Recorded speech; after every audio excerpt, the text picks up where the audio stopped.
నిన్న మా బావ అంటే మా శ్రీవారు నన్ను ఒక మాట అడిగాడు. ఏంటి అనేది చెప్తానులే కానీ మీ అందరికీ తెలుసు నేను PCOD to pregnancy journey share చేసిన తర్వాత మీరు అందరూ అడుగుతున్నారని నా పీసీఓడి డైట్, అలాగే నేను ఫాలో అయిన సీడ్ సైక్లింగ్ గురించి, అలాగే సుబ్రహ్మణ్య స్వామి పూజ గురించి, వీటన్నిటి గురించి కంప్లీట్గా ఇన్ఫర్మేషన్ అయితే మీ అందరికీ ఇచ్చాను కదా.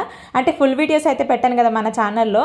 నా మీద నమ్మకం ఉంచి మన సబ్స్క్రైబర్స్, ఫాలోవర్స్ కూడా వాళ్ళందరూ కూడా అక్క నేను ఇన్స్పిరేషన్గా తీసుకొని మేము కూడా డైట్ చేస్తామక్క, మేము కూడా సీడ్ సైక్లింగ్ ఫాలో అవుతామక్క అని స్టార్ట్ చేసి వాళ్ళు కూడా మంచి రిజల్ట్స్ తెచ్చుకున్నారు. అయితే వాళ్ళు అలా షేర్ చేసుకున్న గుడ్ న్యూస్ ని నేను మీకు వీడియోలో చెప్తున్నాను, చూపిస్తున్నాను. దాంతో పాటు రెగ్యులర్ గా ఇన్స్టాగ్రామ్ లో స్టోరీలు అయితే పోస్ట్ చేస్తూ ఉంటాను అనమాట. ఇన్స్టాగ్రామ్ లో స్టోరీతో పాటు వాట్సాప్ లో కూడా నేను స్టేటస్ పెట్టుకుంటూ ఉంటాను. ఒకరి హ్యాపీనెస్ నా హ్యాపీనెస్ కదా. నా వల్ల ఒకరికి మంచి జరిగిందంటే నేను అంతకన్నా సంతోషంగా ఉంటానా చెప్పండి. అందుకని వాళ్ళ హ్యాపీనెస్ ని కూడా నా హ్యాపీనెస్ గా షేర్ చేసుకుంటూ ఇన్స్టాగ్రామ్ లో, వాట్సాప్ లో స్టోరీస్ పెడుతూనే ఉంటాను.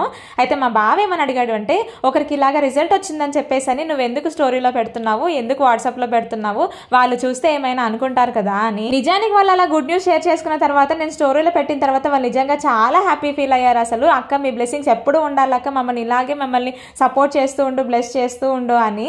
అండ్ నేను ఎందుకు స్టోరీలో కానీ అలాగే వాట్సాప్లో కానీ పెట్టాను అంటే, ఒకరిని చూసి మరొకరు ఇన్స్పైర్ అయ్యి అట్లీస్ట్ స్టార్ట్ చేస్తారు, వాళ్ళ లైఫ్లో ఉన్న ప్రాబ్లమ్స్ని వాళ్ళే సాల్వ్ చేసుకుంటారు అని. అయినా నేను వాట్సాప్లో కానీ స్టోరీస్లో కానీ ఎక్కడ కూడా వాళ్ళ ఐడిని కానీ వాళ్ళ నేమ్ని కానీ మెన్షన్ చేయట్లేదు, ఎందుకంటే వాళ్ళకు కూడా సేఫ్టీ ఉండాలి కదా.